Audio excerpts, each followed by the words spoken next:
On June 23, 2025, a sudden and unprecedented silence descended upon some of the world's busiest skies. Across the Middle East, a massive coordinated shutdown of airspace took place, grounding thousands of flights and leaving the global aviation network in a state of shock. Nations including Qatar, the United Arab Emirates, Bahrain, and Kuwait abruptly closed their skies to all commercial air traffic. This drastic measure was not an isolated decision, but a domino effect that spread rapidly, with Saudi Arabia, Jordan, and Lebanon following suit. Even Israel, a key player in the unfolding drama, sealed its own airspace, declaring it closed until further notice, signaling the gravity of the threat. The immediate trigger for this sweeping action was a direct military confrontation that brought the region to the brink. The closures were a direct response to an Iranian missile attack aimed at United States military bases located in Qatar. While these missiles were successfully intercepted and thankfully resulted in no casualties, the aggressive act itself was enough to sound the alarm across the entire region. The sight of missiles crossing into the airspace of a major global travel hub forced authorities to make a difficult but necessary choice. The primary goal became ensuring the safety of civilian aircraft, which meant clearing the skies entirely to prevent any accidental targeting or collateral damage from the ongoing conflict. What this means in practical terms is a complete paralysis of air travel in a region that serves as a critical crossroads between Europe, Asia, and Africa. Major international airports, which are normally bustling with activity 24 hours a day, have fallen eerily quiet. Dubai International Airport, typically the world's busiest for international passengers, is now a ghost town of empty check-in counters and deserted terminals. The same scene is playing out in Doha, Abu Dhabi, and other key hubs. The intricate web of flight paths that crisscross the Persian Gulf has been erased from radar screens, forcing a global industry to confront a logistical nightmare of a scale not seen in decades. The decision to close the airspace was not taken lightly, as it carries immense economic and logistical consequences for the entire world. However, the risk of keeping the skies open was deemed far too great. The memory of past tragedies, where civilian airliners were mistakenly shot down during periods of high military tension, looms large in the minds of aviation safety experts and government officials. In this environment of active missile launches and heightened military alerts, the only responsible course of action was to create a buffer zone, a no-fly area where civilian lives would not be put in jeopardy. The silence in the skies is a stark reminder of the fragility of peace and how quickly regional conflicts can disrupt our interconnected world. This crisis did not emerge from a vacuum. The events of June 23rd are the culmination of a rapidly escalating series of confrontations that have been building for weeks. The current state of emergency can be traced back to a period of intense conflict between Iran and Israel that began around June 13, 2025. Israeli military strikes on strategic sites within Iran marked a significant escalation in the long-simmering shadow war between the two nations. This direct action set off a chain reaction of threats and counter-threats, putting the entire Middle East on a knife's edge and drawing in other global powers who have stakes in the region's stability. The situation took a dramatic and dangerous turn when the United States became directly involved. In response to the escalating tensions and what it deemed a credible threat from Iran's nuclear program, the United States launched its own military strikes against Iranian nuclear facilities. This action, coordinated with Israel, pushed the conflict into a new and more perilous phase. It moved beyond a regional dispute and became a direct confrontation between Washington and Tehran. The strikes were a clear signal of intent, but they also carried the immense risk of a powerful and unpredictable retaliation from the Iranian government, which is precisely what happened next. Iran's response was swift and targeted.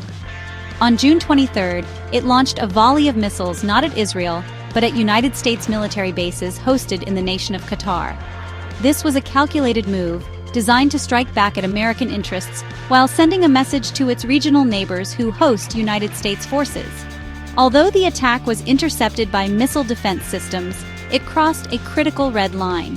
The act of firing ballistic missiles across the Persian Gulf over some of the most congested flight corridors in the world created an immediate and unacceptable danger to civilian aviation. It was this retaliatory strike that served as the final straw, forcing the widespread and immediate closure of airspace across the region. The international reaction has been one of condemnation and concern. Regional powers like Saudi Arabia and the UAE, who often find themselves at odds with Iran, were quick to condemn the missile strike on Qatar. The Palestinian Authority also joined in the condemnation, highlighting the broad regional opposition to Iran's actions. This unified stance underscores the shared fear that the conflict could spiral out of control, engulfing neighboring countries and destabilizing the entire Middle East.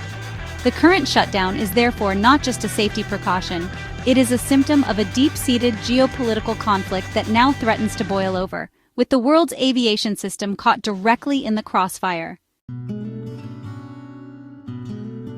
The immediate and most visible impact of this crisis is the human one. Tens of thousands of travelers have found their journeys abruptly cut short, leaving them stranded in airports far from home. These are not just tourists on vacation.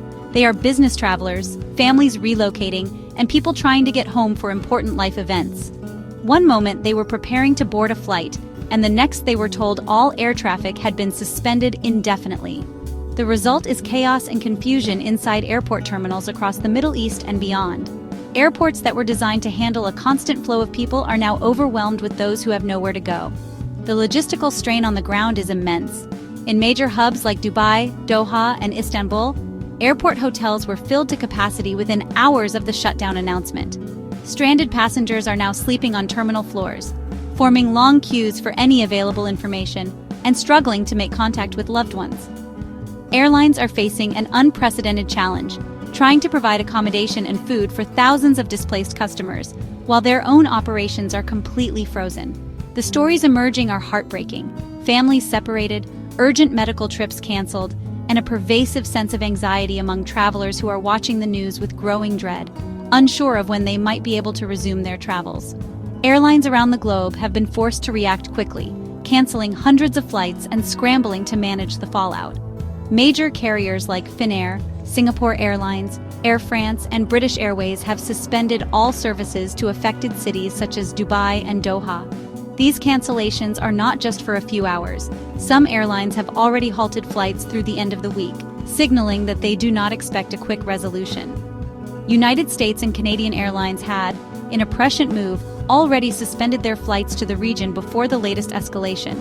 But for countless other international carriers, the shutdown has created an operational and financial disaster. The impact extends far beyond the Middle East, causing a ripple effect across the global aviation network. A flight from London to Sydney, for example, would typically refuel in a hub like Dubai. Now, that entire route must be rethought. The cancellation of flights into the region means that connecting flights out of the region are also canceled, disrupting travel itineraries for people thousands of miles away who may have no idea their journey relied on Middle Eastern airspace. This single event has exposed the deep interconnectedness of modern air travel and just how vulnerable the entire system is to a major geopolitical crisis in one critical part of the world. The decision to shut down the airspace was driven by severe and tangible risks to aviation safety. The most obvious danger is the threat of missile activity. With active military operations underway, the risk of a civilian aircraft being accidentally targeted or hit by debris is unacceptably high. Aviation safety groups like Ops Group have issued stark warnings about the heightened threat to all aircraft in the region. Beyond the direct threat of being shot down, there is another, more insidious danger that has been growing in recent weeks: the widespread jamming and spoofing of GPS signals, which are essential for modern aircraft navigation. Before the shutdown, there was a dramatic surge in GPS interference over the Persian Gulf. In the 24 hours leading up to the closures, more than 150 separate aircraft reported serious issues with their navigation systems. GPS jamming can block the signal entirely, while spoofing can trick an aircraft's systems into thinking it is somewhere else, potentially sending it off course and into hostile or unauthorized airspace. For pilots, this is a nightmare scenario, forcing them to rely on older, more challenging navigation methods in a high-stress environment. This technological warfare adds another layer of extreme risk, making safe flight operations nearly impossible in the current climate. In response, airlines that are still flying routes between Europe and Asia are undertaking massive rerouting efforts to avoid the danger zone completely. Flights are being diverted far to the north, over the Caspian Sea and Central Asia, or far to the south over Egypt and the eastern part of Saudi Arabia. These new flight paths add significant time and cost to each journey, typically extending flights by 30 to 90 minutes. This means more fuel is burned, crew schedules have to be adjusted, and operational costs skyrocket. These added expenses, combined with rising oil prices fueled by the conflict, will inevitably be passed on to consumers in the form of higher ticket prices. The critical question on everyone's mind is, how long will this last? The honest answer is that nobody knows. The situation is completely fluid and depends entirely on whether military tensions de-escalate. Officials have given no timeline for when the airspace might reopen, and airlines are taking it day by day, canceling flights 1 or 2 days at a time. The closures could last for a few days, or if the conflict worsens, they could extend for weeks. For now, the world watches and waits. The silent skies over the Middle East serve as a powerful symbol of a region on the edge, with the safety of millions and the stability of global travel hanging in the balance.